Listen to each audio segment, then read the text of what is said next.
Today, we are going to be talking about a company that some of you have probably never heard of, but it is one of the most dominant companies in the world. It has one of the strongest moats and monopolies that I've seen. The company is Kaspi. Now, Kaspi is traded on the NASDAQ. They're about a $17 billion company, but they operate in Kazakhstan. They're kind of like the Kazakhstan Amazon plus Venmo plus a bunch of other things. So marketplace, if you want to buy anything in Kazakhstan, you're probably buying it through Kaspi. If you want to pay someone peer-to-peer, you're almost certainly using Kaspi.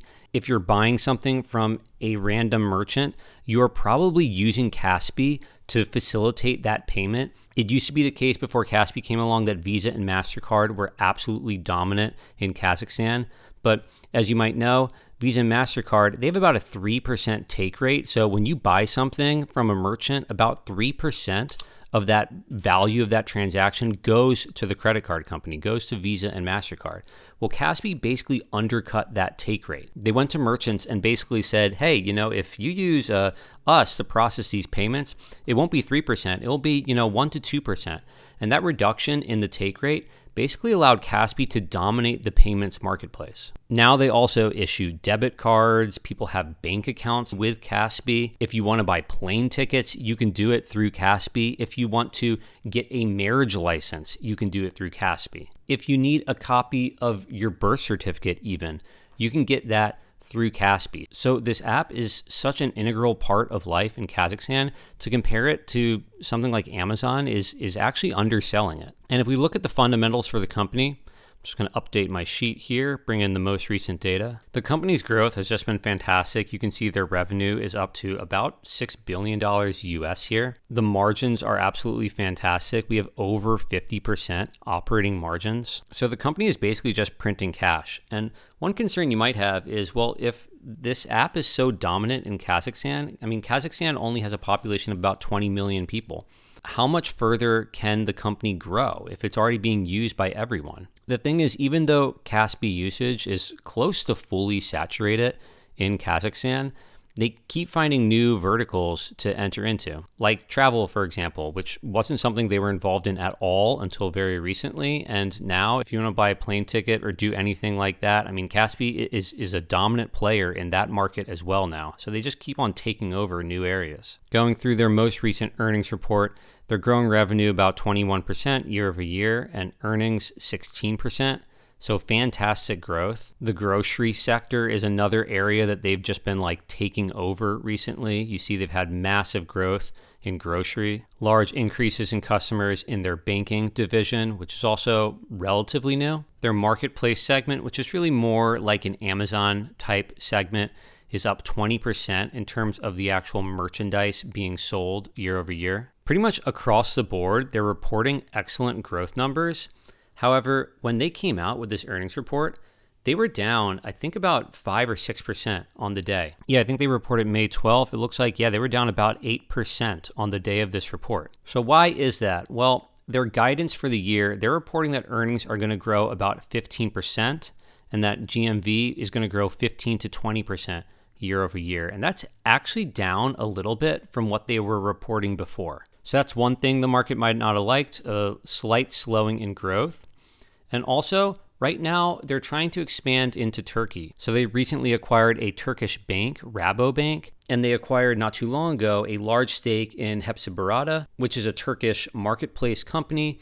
Think like a mini Amazon-esque type company in Turkey. On one hand, this is exciting, the company's expanding, but on the other hand, it's also a risk. Hepsiburada is not even profitable right now, so they're paying up a lot of money to try to expand operations into Turkey, but maybe it will just be a big money sink. They end up trying to expand in Turkey, but they never reach profitability there. Now, getting back to our handy-dandy little Google sheet here, I'll show you why I'm really excited about the company.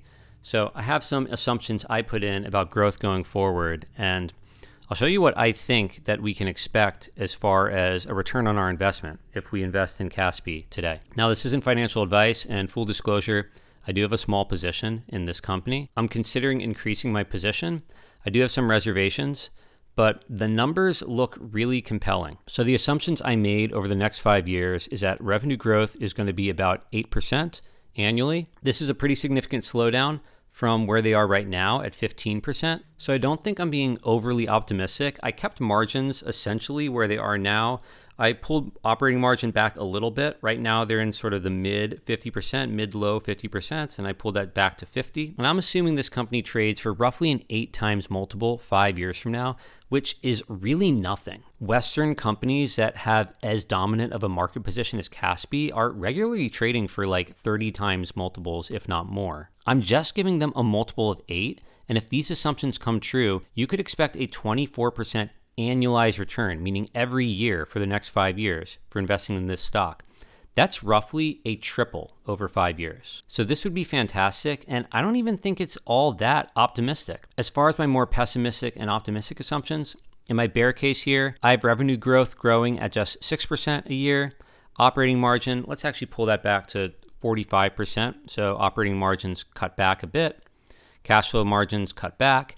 And I have them trading at just a multiple of 5, which is dirt cheap. And if these assumptions come true, you can expect a 10% return today on this stock, which is likely going to be a market-beating return. I mean, how pessimistic can we go? Let's say it just grows in line with inflation. And also, just for clarity, all my numbers here are in US dollars.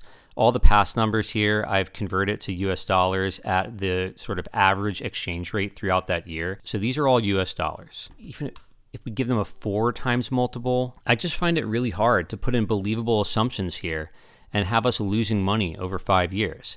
Yeah, a 1% return annually over 5 years, this obviously would be a scenario we wouldn't be looking forward to, but still, even if you put in the worst possible assumptions you can think of, we're not actually losing money over 5 years. And as far as what our bull case scenario would look like, well, let's say their revenue growth slows down only to 12% a year. Let's say that their margins maintain in this mid 50% range that they've been averaging over the past 4 years. And what if the market starts recognizing this company and it trades for a multiple of 12, which wouldn't even be that expensive? If this comes true, you're looking at a 43% return annually every year for 5 years. That's more than a 5x. So I think Kaspi is presenting an incredible opportunity today, especially for the price that it's trading at. Another thing I really like is how much the insiders own of this company. The CEO and the chairman together own 44% of the company. Along with management, you're looking at almost half the company that's owned by insiders. I like having a lot of insider ownership. It means that the management is going to be aligned with our interests as common shareholders. Now, before we wrap it all up here, you might be wondering, okay, if this company is so amazing, why do I just have a small position in this company? Why don't I invest more money into this incredible opportunity? Well, I might, and I am thinking about expanding my position, but there are risks that we have to keep in mind. This company operates in Kazakhstan. There's going to be some geopolitical risk that is kind of hard to quantify. Also, one thing that has to be mentioned before we finish up is there was a pretty significant short report on this company in the past year. For those of you who don't know, a short report is when some big short seller comes out and says, we think that this company is bad, and here are all the reasons why, and they try to profit on the downside. If you look up Culper Research, you can read their full short report, and I recommend that you do. I'm not going to go over the full thing. Their main claim is that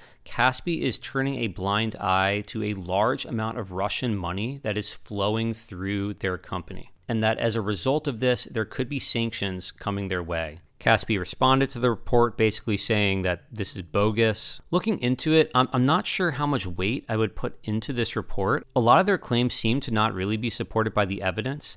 I found this blog that goes through the report in depth. Basically, this blog is making the case that while the short report brings up some good points, it's just vastly overstating the amount of Russian money that's flowing through Kaspi. For example, the short seller says that, there's billions of dollars of Russian money flowing through here.